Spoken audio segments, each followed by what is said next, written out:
meeshaan hadda waa isbitaalka Turkiga aan ku jiray waxa waa isbitaalka waxa ila dhaqmaan si oo alxandare ah Soomaaliya meeshaan kama jirto ayagoo lacagtoodii iyo waxooda qaadanaya isbitaalka iga saareen isbitaalka banaanka lagu tuuray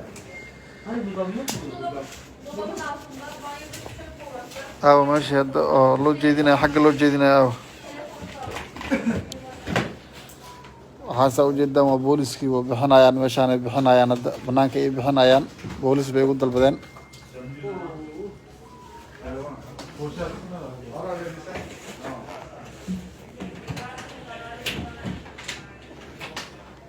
marka dowladda Soomaaliya waxa ugu baaqayaan safaaradana ay degdeg uga soo jawaabto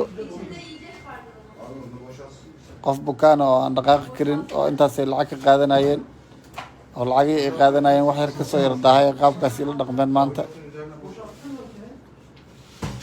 warka waxa way meeshaan waxa ku jirnaa qolkii bukaanka